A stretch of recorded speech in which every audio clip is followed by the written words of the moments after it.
Many people talk about the ups and downs of married life, but no one really prepares you for life after your spouse passes away. Welcome to Widowhood Real Talk with Tina, a safe place for widows, widowers, and their friends and family to talk about love and loss. Find comfort as you listen to honest conversations between Tina and invited guests who've experienced the loss of their forever partner. Share their stories of love, grief, and healing. You are not alone in this journey. Join today's episode and discover a wealth of resources and learn how to connect with others who are traveling the same path. This is Widowhood Real Talk with Tina. Our guest Shirley is going to talk about something that we really don't speak about a lot: eating our feelings in this grief journey. I talk to people, and sometimes they're not eating, sometimes they're eating too much, they're eating late. But eating becomes a huge part of this grief journey. And Shirley's going to share with us about our gut brain, feeling the ability to know where we are on a level of 1 to 10 in eating, and so much more. Let's get into this conversation now. Hello, Shirley. Welcome to the Widowhood. Thank you. Thank you. I'm looking forward to it.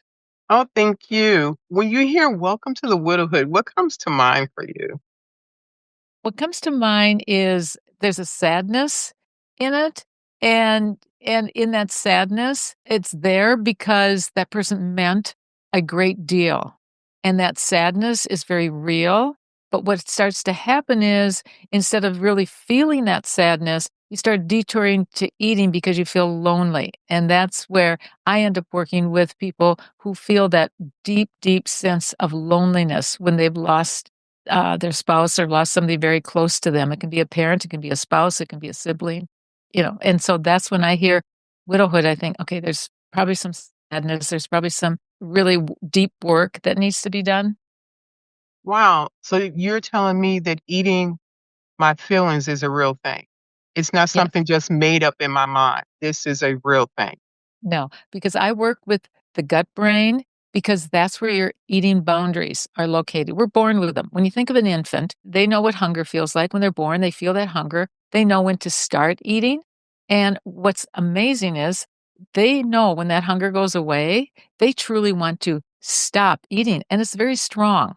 So those eating boundaries we're born with. And we're also born with over 10,000 taste buds, not just on the tongue. They're all in our gut brain. How do you feel? And imagine, how many times you say, oh, I just had a feeling. There's a brain in our gut that has a lot of information. In fact, it is 9 messages to 1 from the gut to the head versus the head to the gut. So you really want to listen to the messages. And so those eating boundaries are within us. And yet, like somebody would say, Shirley, well, how do you work? And I said, you listen to hunger, that feeling of hunger. That's your natural eating boundary. And then I'd say she said, well, but Shirley, I'm always hungry. I said, not every feeling below the neck is hunger. And there's where your feelings are housed. So you really need to tap into those feelings when you're hungry, when you're not hungry, what's going on. When you're not hungry and you have the desire to eat thought, something is being told you to pay attention to. So I often hear people say sometimes they're hungry or they're thirsty. How do I tell the difference of all this? If I'm in the ripe old age of 40, 50, 60, and I've never heard this, am I too late to be able to tune into this? Never too late because it's all there. We all own it because we were all an infant at one point in time. And I can show you, like, this is kind of how I start. I have a hunger scale, and imagine now a scale from 0 to 10, 0 meaning starved, 10 stuffed, 5 is the feeling of nothingness. You don't feel crowded in your stomach from eating a little bit too much. You don't feel a little bit hungry. If you put your mind, and I'm going to have you do this also, Tina, if you put your mind in your stomach right now, what number would you be at? And I'll say again, 0 is starved, 10 is stuffed, 5 is a feeling of nothingness, 4 is a little bit hungry, 6 would be a little crowded. You ate just a little bit too much. You felt some crowdedness. What number would you be at in this moment?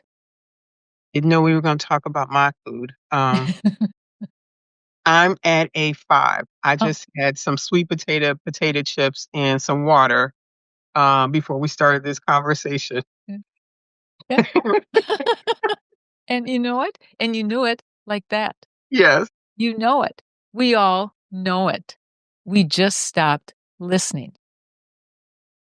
We just stopped listening. And I always say to people, because we're a huge percentage of water.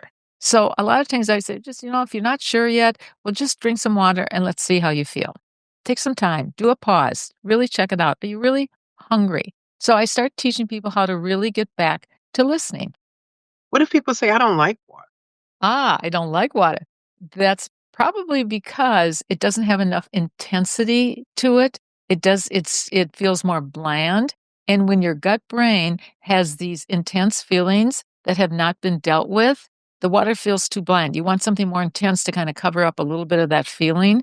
So people will go for, sparkling this or sparkling that or something that's more intense. So water feels pretty bland. But as people start learning the process, you start wanting to have the water. You have the desire to drink the water. It's the thing that goes, okay, that's the connection to yourself. That water goes from the outside to the inside. It draws you into your gut brain.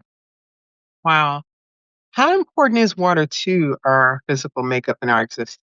Extremely important. It really is. And the more water, it's just better. It's like if, in fact, I play tennis, so if I'm going to go and play a match, I'm going to make sure I've been drinking a lot of water before I even step on that court. So water is really crucial to the person. But I understand because people say, I just don't like that. I just don't like water. It's just, ugh, I don't want to do it. And eventually, honestly, you will start to desire the water because the desire to eat thought when you're not hungry covers over a lot of the desires because think about eating. It's pleasurable. It's emotion. You're chewing.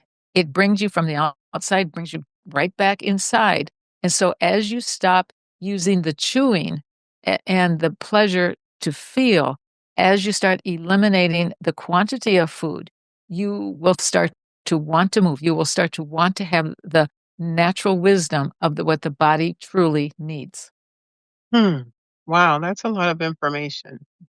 If I was thinking about, I just need to stop eating because I've gained 50 pounds since my husband passed, or by the time I put the kids to bed and everything's done and I'm sitting there looking at old movies and I'm just wolfing down a bag of popcorn or Cheetos or whatever it is, my mind is just, I want to stop that. Are there other health impacts from me doing all this late night eating and going to bed, or 50 pounds just really isn't that big of a deal? No, and let me talk first because when people say, I want to lose weight, I work with a lot of deprivation thoughts. I work with a lot of abundance thoughts. When I start working with people, and people are amazed because I never tell somebody what to eat. I never tell them the quantities. I never weigh them, and I never tell them to move, and I never tell them to drink water. That all starts to surface naturally because whoever owns the choice owns the power. And I want to empower the person I'm working with so that they don't need me eventually. I want to have them move on with their life. So I wanted to go with that whole size and weight. And they said, well, how do you judge yourself if you're not going to weigh? I said, if you want to weigh yourself and you want to see that it's working, that's up to you. But it's not about telling me your weight. You don't need to tell me your weight. All I ask is that, is the storage moving in the right direction? If I'm working with people that want to lose weight, I never call it fat. I call it storage because it's stored information. So if it's moving in the right direction, that's all I care. I don't need to know the numbers. I don't need to know anything. And so when I talk about size and weight, if there's a size and weight thought in your head and you're thinking, oh, I need to lose weight, that's a deprivation thought. And I know that your audience out there, when you probably feel this yourself, the minute you think I need to lose weight, you want to eat because it's a deprivation thought. Thinking size and weight will create an uncomfortable feeling because in the moment, you're not where you want to be. You're not where you want to be. And it doesn't feel good to have extra storage. That wasn't where we were meant to be. That was for a famine. And I haven't heard of one coming yet. So we're not meant to have the extra storage. It doesn't feel good. It doesn't feel good to have to carry it around. So when a size and weight thought surfaces, I say, okay, we got to put that on the shelf because what we're working on is really identifying hunger. And that's how you determine because we start eliminating the quantities and the times when you're not hungry. So I would say to you, if you ate only when you were at a 2, let's say the stomach is growling and you only ate to a 5, and that's all you ever ate, would you eat less food? Yes. You'd eat less food. If you eat less food, will you lose weight? If make sure I'm moving too. Yeah. Yeah, well, that's up to you. Yes. That's totally up to Yes. you because I don't wanna tell you because then it becomes my movement. I wanna have you move. Mm, So I have to I'm very careful with how I speak to people because I listen to see if there are beliefs in their gut brain that are driving their bus to eat when they really don't want to. So I always say, put a size and weight on the shelf. We're dealing with it at the core, at the source. We're going to mm, take care of this permanently because we're not meant to have storage. We're not meant to have somebody else be telling us what to eat. And somebody says, well, what about all the nutritional information out there? And so my question would be, have you ever heard that those studies change? Does that ever you ever hear one day this is good, one day this is not good? One day you're supposed to eat fruits and vegetables. The next day you're supposed to have all this protein, and then the next day you're supposed coffee's good. No, then coffee's bad. When you read the research, it's not that the research is wrong. They've got all the stats, but what are they studying? Who are they studying? They're studying different groups of people. So it's always going to come out different because we are unique creative souls. There is no one else like us. So those studies are when they get a general group leans towards that. So then all of a sudden the study comes out and it says, this is what the study says. They're not wrong, but they're not living in your body. And when somebody starts telling me, okay, well, what about this or what about that? And I said, okay, how do you feel? Are they living in your body? Nobody else knows if you're hungry. I didn't know what your number was. I don't know what the food feels like to you. So take a study like shrimp. Let's say that shrimp, they said, okay, it's really healthy. It has this, it has this, it has this. You need this to be healthy, whatever, but you eat it and you have a reaction. Is it healthy for you? no. No. Who's the final authority? Your own wisdom, your own feel of your own body. I start there. So Wow. mine's very Mm, different. the term gut brain. How did you come about that term? When I wrote my book way back, I've been doing this a long time. I wrote it way back in 1991. I was always speaking from my gut brain. I was always the feel. I always had a feel. I always knew I wanted to know what I was feeling. It's like I could lose the weight. I was a cheerleader and it's like, okay, I just wanted to lose, a few more pounds, a few more pounds. And I could lose it, but it was that angst. I thought, what is this angst? I don't want to have to think about this the rest of my life. I don't want to have to change clothes sizes. I don't want to have to be worried about this. This doesn't make sense to me. And it was that angst. So what I was working with was the gut brain. But the gut brain was not recognized by the medical community until the late 90s when Dr. Michael Gershon, and he's still at Columbia, coined it the enteric brain. They named it enteric, the enteric brain, but it's the gut brain. We've all had it. It's like you just had a feeling or mother's intuition. It's your intuition. It's really important information. As like I said, there are 9 messages to one from the gut to the head. So we better start listening to this gut brain. Wow. Thank you. Have you worked with people before that were struggling with listening to their gut brain and grief at the same time? Oh, without a doubt, because that grief holds in your body. You feel it. It's in there. It's in the cells of your body. And you can talk yourself through it and try to create some affirmation. But until you really get in your gut brain, and when you're connected to hunger, you are in your gut brain. So we get to deal with those deep feelings of loss and that loneliness.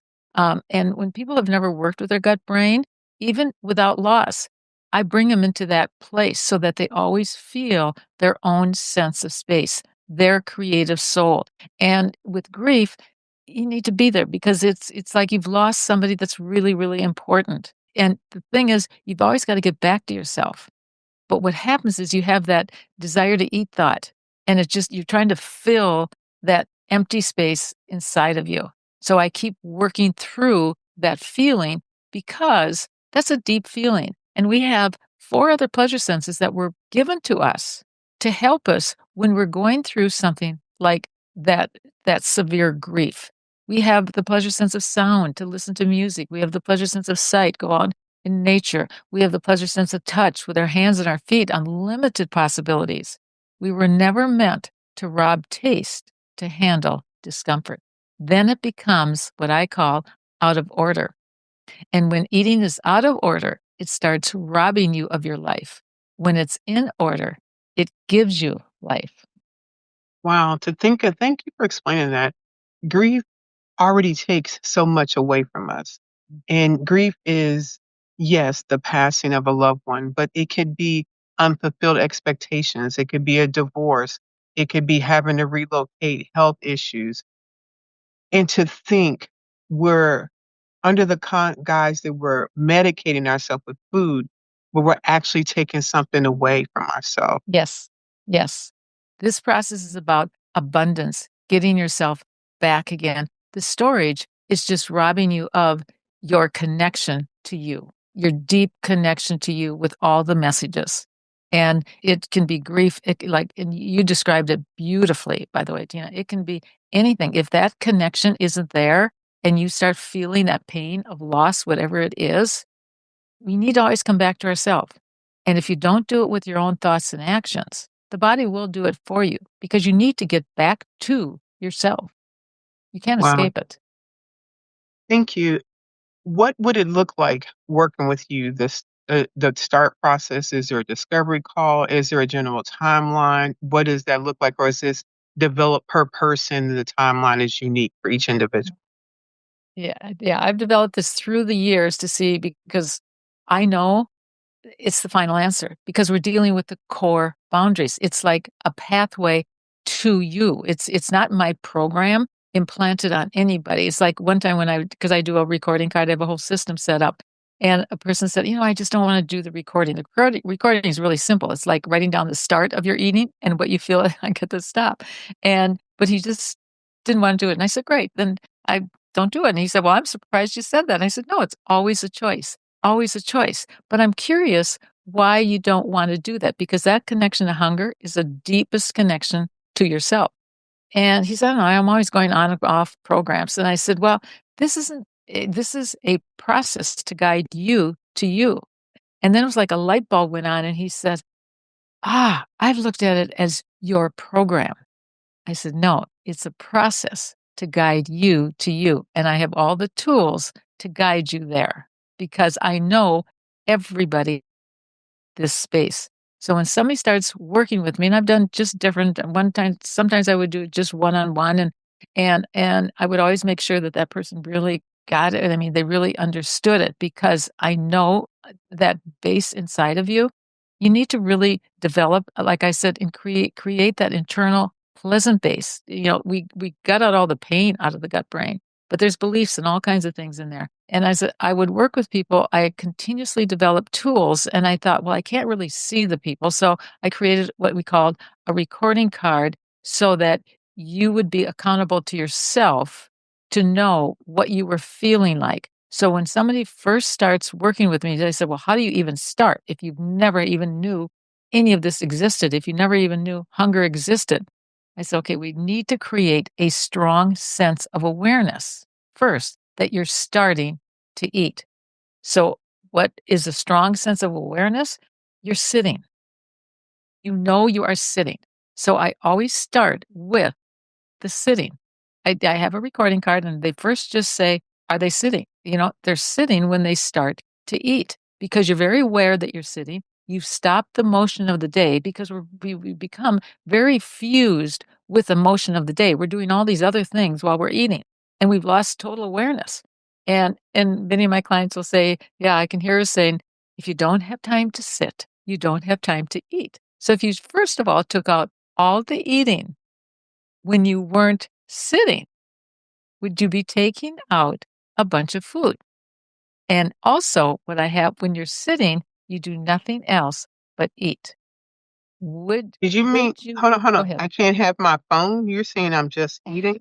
What are you saying here? Just eat. Yes. Just eat. Why? And Why? the why. I love the whys. The why is because you need to stay focused on the eating. You've been waiting to eat when you're eating only when you're hungry. Why distract yourself? How can you pay attention to what you're feeling? How can you pay attention to the taste? How can you truly absorb the taste? It's sad because everybody is fusing it with this phone. And I said, just imagine yourself going out to a nice restaurant and really respecting yourself. And you really had wonderful tasting food. Would you want to sit on your phone and not take advantage of that experience? So the satisfaction also comes from the experience. Make it nice when you sit. But I hear it all the time. How could I sit? I don't have time to just sit and eat. And I say, if you could take all the time that you have spent worrying about eating, wishing you hadn't eaten, worrying about if the clothes, and you took all that time and put it on the shelf, would you have more time to just sit and really enjoy your eating? That's Yeah. why when I start it like that, is I start just sitting, and then people get nervous. They get, they get because it's you've used that tool of eating to move you through the day, to handle a feeling through the day, to fill a void, to fill a hole, to fill and you don't know what to do with that space and time. So people start getting like really edgy, but it's a process because people say, okay, I can just sit and eat. Okay, I'll do that. Just sit and eat. I don't even pay attention to hunger in the beginning. If I can get people just to sit and just eat, they will discover so much about how much their eating has been fused with their movement. We're trying to separate it out. You eat and then you live life. So that life isn't in that frustrational. We eliminate all that angst in your head and while you're living life. I said, eating is simple. Life is complex. We need our head space to handle life. We need our feelings to know what's going on. It's like I said, that's why I said the weight comes off as a byproduct. The weight is always a byproduct to really getting to the source and really learning how to handle those deep, deep feelings that you will feel once you're connected to hunger. Wow. A lot of great information. What makes someone successful on their program working with you? What they feel as they start going through it, because they generally come to me because they want to lose weight or they want to, maybe they're anorexic or whatever. That's what they come to me for. As they start going into the process, now I have a whole course, but I work pretty much one-on-one with the person along with this whole course that I've developed that has over 60 videos and handouts. I've used every teaching tool I can possibly use because I really, and people will know this, I really know everybody can get this. I just need to know what angst is this so I can figure it out. So it's always very important to really understand every moment, to really understand why you even had that desire to eat thought. Wow, thank you. And going back to the idea of sitting down, focusing, it seems as if it would make my food more pleasurable. If that, can I sit down with someone and talk, or is it Sure, that? sure, Okay, sure. The thing is, like, and it's interesting because I love your questions. It's interesting because people will say, okay, when I'm alone, it's like I want to be doing something else. And I said, aren't you enough? Aren't you enough just being you? And then you really get to focus and you really get to pay attention because then when you go out with friends, you kind of lose track a little bit of how you're feeling. So you get to practice when you're home alone. And I said, that's the best time of all. Use that time to really absorb the pleasure of eating. Enjoy it. Respect yourself. Treat yourself the best that you could ever be. Be your own best friend. You hear all of this, but what does that mean? It all sounds very esoteric. But you start it with just eating and see what thoughts come up. See if those thoughts come up with, I just need to do something else. Oh, I just need to, I can't just sit here. Why? What's the feeling? I feel alone. I feel lonely. I go deep inside. You are enough. We've got to need to connect to you. You as the person that has value, that person that you lost valued you. You felt a connection. That's why you were sad. That's why you felt lonely. But now that person wants you to feel you and be okay. wow. What makes someone unsuccessful in their program working with you? Oh, interesting. Then that's why I've always wanted to make sure that when I work with people, they are in this course. If they're in this course, I have 13 parts to it. By the time they get to about the 4th, 5th part, they realize, "Oh, this is about learning, continuous learning." But when they first start, they think, "Oh, I ate when I wasn't hungry, and I feel horrible, and I'm never gonna get this, and why am I doing this? I never will get there." I just talked to a person just right before I got on here, and what was happening with her, she was having all this head chatter, and I thought, "Where's all this head chatter coming from?" Because she was just kinda starting into the process. I said, "Okay, you're sitting in your head when you're eating. Get back into your body, let go of everything, put everything on the shelf, just get back into your body," because she knew when she was hungry. I'd already got her through that. She like you, because you know it right away. Like I did it with you, and you knew it. And I just started talking to you, so you knew it. So she knew when she was hungry. There are times she could stop. She might stop when she's a little bit too full, but she actually stopped. I said, "You actually stopped. You actually felt hunger, and so now we've got to let go of all the chatter." And it said, "Well, but what if I want to lose some weight?" I said, "Okay, there's head chatter. Let's just sit down. Let's wait to hunger and really get comfortable with hunger." Hunger is a good thing. It means that you're really connected to yourself and you didn't use food before you got to hunger. So I'm continuously building in their confidence. So there's not failure because it's not about failure. It's about learning. I always call it learning opportunities. And when people overeat, and I said, "Okay, I know you didn't want to overeat. I know for a fact you didn't want to overeat. So there's something big."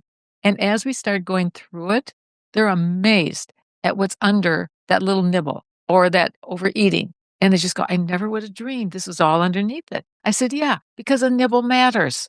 It matters because you matter. There's something big going on, and we're going to bust through it." And we continuously bust through things over and over and over. And then they develop that confidence. So there really isn't failure. Wow. This has been very helpful. There are so many people grieving that are focuses on eating our feelings, and then we eat our feelings, then we feel bad the next day Yep. afterwards because we did that. It sounds as if this program that you would help us work on for ourselves would take us out of that cycle. Yes. How would someone connect with you if they wanted to work with you? They can connect with me through my website, Energetics, INNER. It's energetics because it's energy from within. I did create that name, but then everybody started taking it, and I thought, "Oh, my words, like whack 'em all." And I thought, "Okay, I just have to get my name out there." It's energetics. They can just go into my website. They can go in there because I went that book that I have, they can download that book. They can sign up for a free consultation if they want to learn more about my process. And once they sign up, you'll start getting a few emails just to get some tools, some helpful tools, because everybody can get this. Because we're not meant to have storage. That's for, like I said, for a famine. And yet we have all the tools internally within us. We have all the tools. We just needed to be able to guide to get there. And hunger is a good thing. It's a really good thing. So they can connect to me with my email. My email is just shirley@energetics.com. They can connect to me that way or go into my website. Love to hear from anyone because there's no reason to be in that kind of pain of frustration of weight. Life is difficult. Eating, that's easier, but we covered over life with eating. Indeed. I generally like to ask my guests if they have any questions of me. I ask a lot of questions, give opportunity for you to be the host and ask me anything you may want to know. I love that. So what resonated with you? When you're listening to this, what resonated? The gut brain, that concept, and paying attention to the 1 to 10 and understanding a stomach that's growling is not a bad thing. Yeah, hunger is a good thing. Everything out there is like you wanna bury hunger. They wanna drug hunger. I go, "Oh, no, you can't." That's a message. That's a good signal coming from our body. We want to feel that message. So Right. I so that's always what I wanna know. What resonates? Would you see as the most difficult part of whatever you know now about the process would be? Being committed, and then not beating yourself up when you fall short because the humanness of us is not going to be perfect. But the idea is empowering to understand it doesn't require all these other tools or obstacles. It's just paying attention. You asked me this early on. Would I lose weight if my eating habits, singular, changed alone? 1000%. Obviously, if you do other things, there's going to be potential for a different or a wider impact. But this is enough if that's the first place and what that looks like.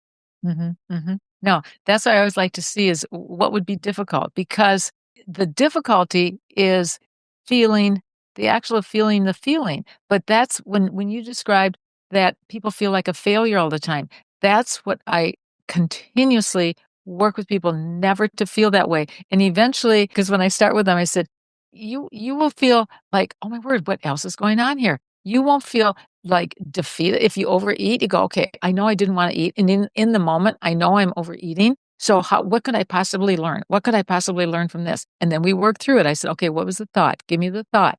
And I'm constantly tracking that thought to see what the thought was that created that desire to eat thought when they knew they weren't hungry. But there's never a failure. That's why when you use the word failure, I never use that word, because every time that you have a feeling of that desire to eat and you know you're not hungry, or that you wanna keep eating when you know you're at a 5 or you know you're at a 6, there's always a reason.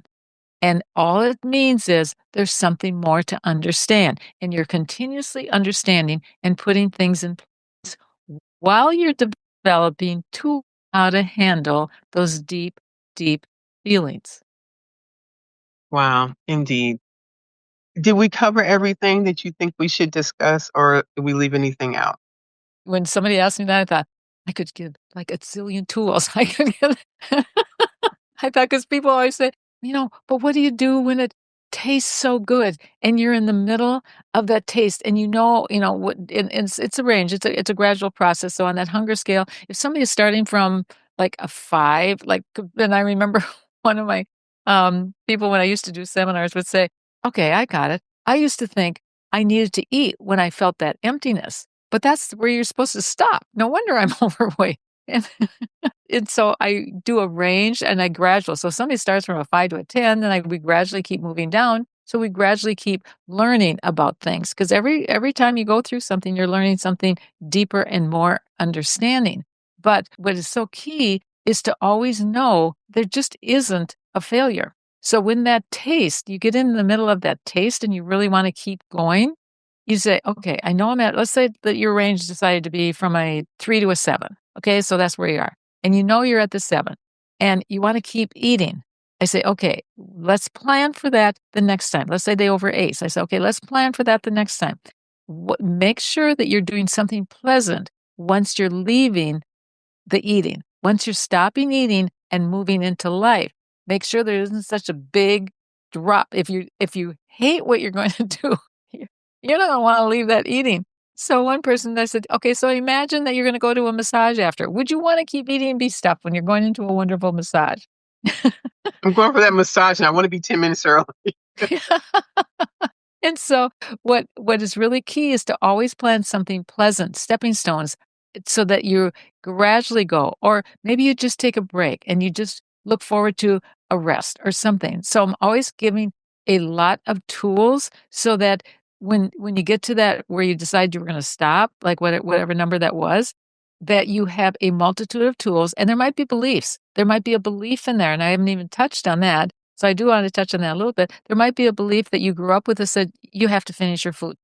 And you have to finish your food because of the starving kids. And I don't know, we have different countries that people have used. I just and one client of mine said, "You know what, Charlie, this finally makes sense. I have never figured out how my stomach has saved the starving kids in whatever country that was." My stomach didn't help them at all. So I there grew may up with that be belief. Yes. okay, there. So, okay, so this is a fun conversation, because I had a 9-year-old with what I was working with, and she said, because when we worked with the range and the feeling of the 5, the feeling of nothingness, and she always wanted to go to a 7, and then she said, "Oh my word, we've gotten comfortable with uncomfortableness." I said, "Yeah, because when that 5 hit and you were forced to finish your food, you not only ate the rest of the food, but you got a big hug and you're just a great person. You're a good person. Well, how can you stop it at 5 when there's food left on the plate? You'll feel horrible. So we got to turn that belief around." It's a Mm, lot about turning beliefs around that were not, I call them non-value-based beliefs. wow.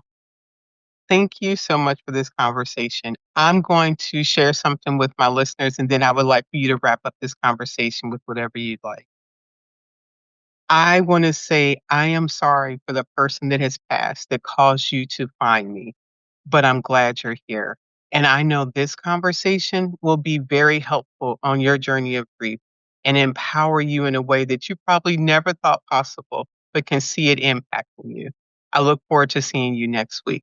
And I'd like to add to that because what you said was very, very empowering because that's what this process is, because it reconnects the person to that internal joy of the creative soul, of being you. Thank you. Thank you for spending another episode with Widowhood Real Talk.